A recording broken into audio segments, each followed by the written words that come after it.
नमस्कार, वेध न्यूजमध्ये मी आपलं स्वागत करतो। आज आपल्या समवेत आहेत नाशिक जिल्ह्याचे पोलीस अधीक्षक माननीय सचिन पाटील सर।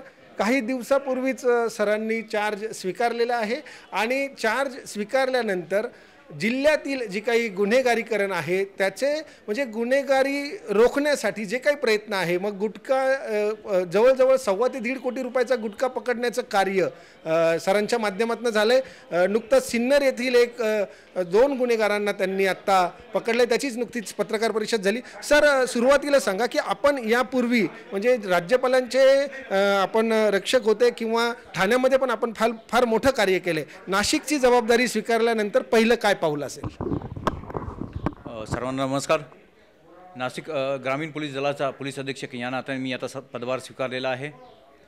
नाशिक जिल्हा तसा पाहिला तर मनात नेहमी गारवा देणारा जिल्हा ठरलेला आहे आमच्या आयुष्यात। हाडाचा शेतकरी आहे, पण आता पोलीस दलात काम करत असल्यामुळे दोन्ही दृष्टिकोनातून आपल्याला बघण्याचं एक दृष्टिकोन झालेला आहे। जिल्ह्यात पदभार स्वीकारल्यानंतर 2 पातळीवर आपल्याला काम करणं गरजेचं असतं। प्रथमतः आज हे जे कोविडचं संकट आहे त्या दृष्टिकोनातून या जिल्ह्यातल्या लोकांना वाचवण्याच्या दृष्टिकोनातून प्रयत्न करणं, त्याचबरोबर हे प्रयत्न पोलिसांतर्फे चालू असताना माझ्या पोलीस दलातले जे बांधव तिथं हे प्रयत्न करत असतात त्यांना देखील कोविडपासून वाचवणं ही एक महत्त्वाची जबाबदारी माझ्यासमोर आहे।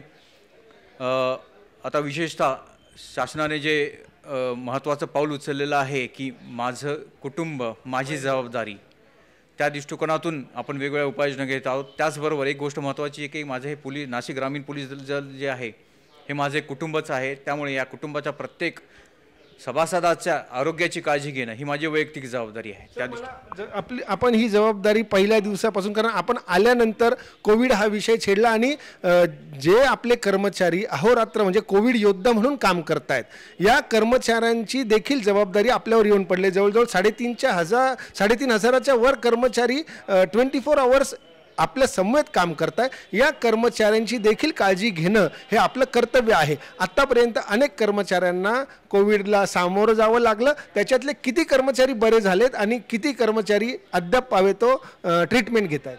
ठीक आहे। नाशिक ग्रामीण पोलीस दलामध्ये आपली पोलीस अधिकारी कर्मचाऱ्यांची संख्या साधारण एक 3,600च्या आसपास आहे। आता हे सर्व माझं कुटुंब आहे, त्याचबरोबर त्यांच्या घरी असणार त्यांचं कुटुंब ही आपली जबाबदारी राहते। नाशिक जिल्ह्यामध्ये करोनाचं प्रमाण वाढू नये या दृष्टिकोनातून ह्या करोना वॉरियर्सनी दिवस रात्र मिळून काम केलेलं आहे। त्यामुळे आपण नाशिक जिल्ह्यासाठी करोनाचं प्रमाण जे आहे ते पुष्कळशा प्रमाणात आपण करोनाचे रुग्णांची संख्या कमी करू शकलो।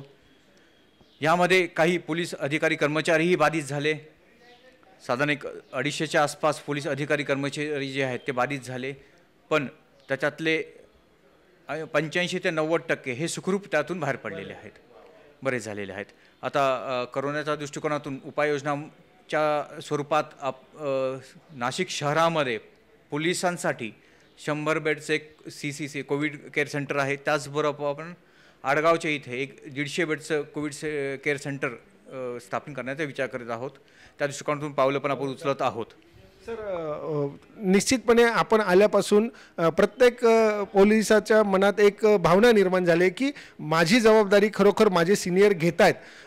या अनुषंगाने आत्तापर्यंत काही कर्मचारी अधिकारी या कोविडच्या काळात मृत्युमुखी पण पडले, अशा लोकांपर्यंत शासनाच्या माध्यमातून किंवा आपल्या माध्यमातून किती लोकांपर्यंत अंदाजे मदत पोहोचली? यामध्ये आत्तापर्यंत आपल्याकडे 7 पोलीस अधिकारी कर्मचारी जे आहेत ते या करोनाच्या आजाराला बळी पडलेले आहेत। त्यामध्ये आपण सर्व प्रकरणांमध्ये प्रस्ताव शासनास दिलेले आहेत आणि साधारण 7 पैकी 5 प्रस्तावांवरती शासनाने रक्कम जी आहे ती देखील त्यांच्या खात्यावर ट्रान्सफर केलेली आहे। ह्या रकमांमध्ये एक शासनाकडून 50 लाखाचा धनादेश दिला जातो, त्याचबरोबर माननीय DG ऑफिस यांच्याकडून 10 लाखाचा धनादेश दिलेला जातो।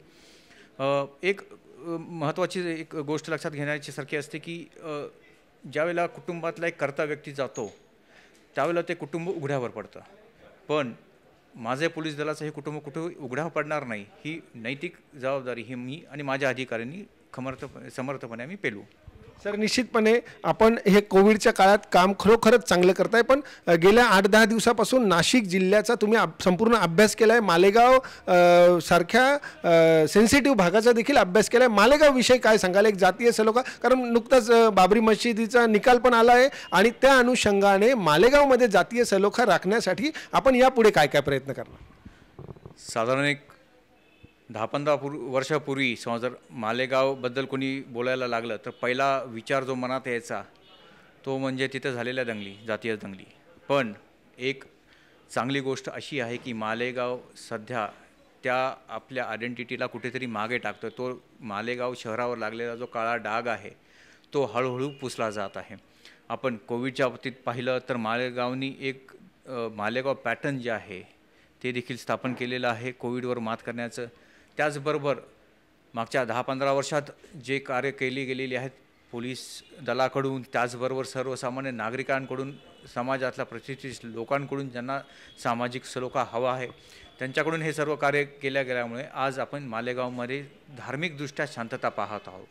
म्हणजे राजकीय तेढ किती असेल तरी जे धार्मिक भावना ज्या आहेत किंवा धार्मिक सलोखा राखण्याचं काम जे आहे ते पुष्कळसे लोक तिथे करत आहेत आणि हे असेच पुढे आपण चालू ठेवायचं आहे आणि एक नवीन मालेगाव पॅटर्न जो आहे तो आपण याच्यातून प्रस्थापित करू शकू.